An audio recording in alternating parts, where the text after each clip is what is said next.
So it was not creating cloaks for royalty that pushed Kauai's forest birds to the edge of extinction. No, it was the mosquitoes and the viruses inside them that came with a British ship in 1826. My birds have no immunity to introduced diseases, Crampton said. The Kauai Forest Bird Recovery Project is trying to save 8 different bird species, all hit hard by avian malaria, avian poxvirus, habitat loss, and introduced pigs and rats. Populations of some native birds on Kauai are crashing so fast that their songs are disappearing. There aren't enough older birds to teach the younger birds the melodies.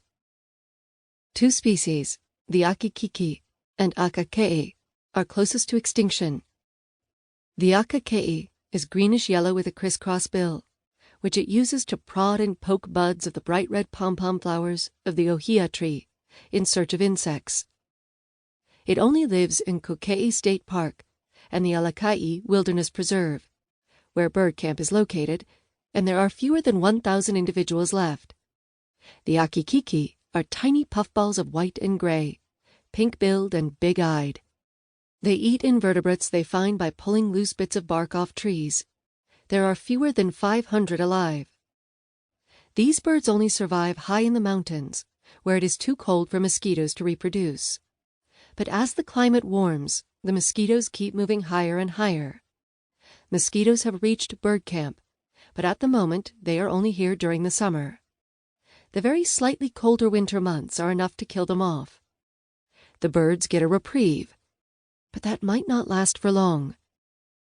We hovered over what looked like an impenetrably thick jungle, and I thought, there's nowhere to land.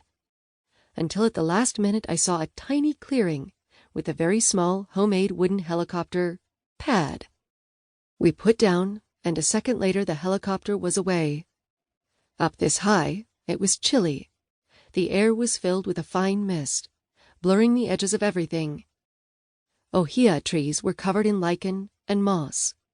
We set out along a boardwalk that barely emerged from what seemed to be a bog. Everything was sopping wet. Crampton led me on a hike through the forest.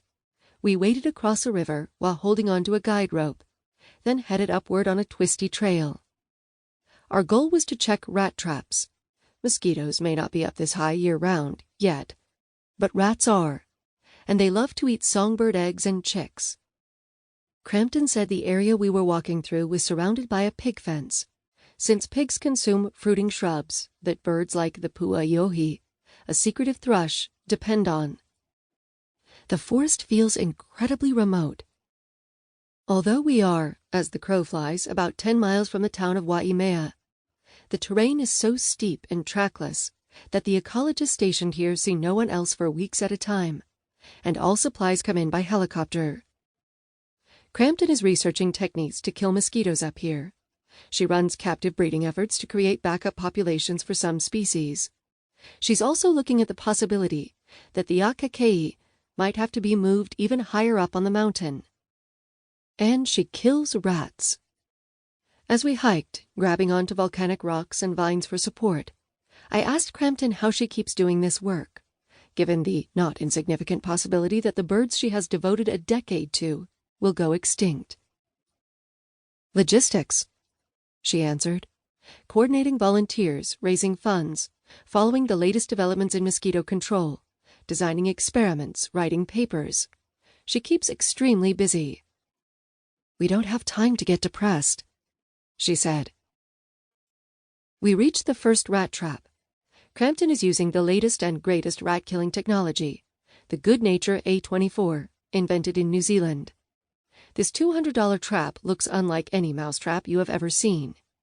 It is essentially a bolt gun, a tiny version of those used in commercial slaughterhouses to kill cattle, inside a baited plastic dome.